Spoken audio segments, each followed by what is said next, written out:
Okay, so this is a Behringer keyboard amp thing, Ultratone K450fx. Turn it on, you get a little bit of the poof pop sound you get with a solid state unit through the speaker, but there really isn't any sound coming through the speaker.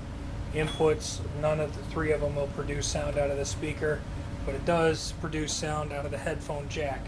So that says there's somehow where the preamp and the power amp have become decoupled, or the power amp's broken. I don't know. Okay, so the preamp board gets its stuff from here. The rectifier and the basics of the power supply are down here. The fuse is not blown, but on the speaker output there's like negative 12 volts. So that would indicate that we got probably a transistor that went kaboom boom. Okay, so I got this board out. The power amp chip is a TDA 2050L. The L allegedly means lead free. Who cares? I've got a TDA 2050 chip, which means Behringer is a bunch of liars because they said this is a 45 watt amplifier, but yet the TDA 2050 chip is a 32 watt chip according to the manufacturer. Now, I'm going to bet that that chip is bad. It probably is.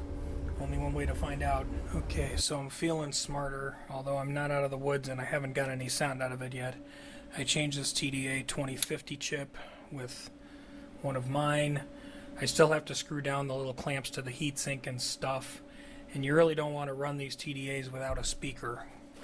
But just for testing purposes, I hooked it up and turned my meter on, and it is going to 0 volts, and the amplifier thing is on, so it's not slamming to the minus 11 or 12 or whatever volts it was doing before. I also did check these other black chips that are on this black backboard here.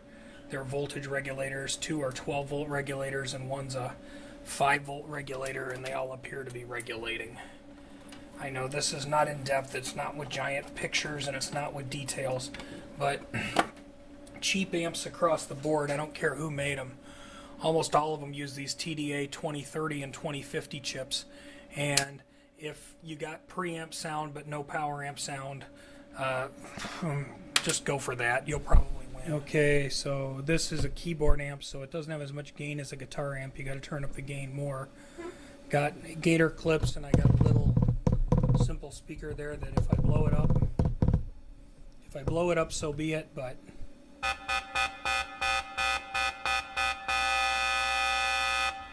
yay, yay, yay. Alright, let's make sure the original speaker isn't blown up. Okay, so the turbo sound speaker says it's a 4 ohm and a DC voltage test on, or DC ohms test. An ohms test, it comes out as 3.4, so that's pretty normal. Fun fact, if you push on the speaker cone, if you can, which I don't know if I can get my finger in there. Yeah, if you move it around, you can see the reaction. Your ohms will change as the speaker moves. How much fun is that? Okay, so yeah, it has a mic input too, so you can like input 2 channels of your keyboard and your microphone, and then you can like go be like, I don't know, a street performer or something. Yeah, so it's working now.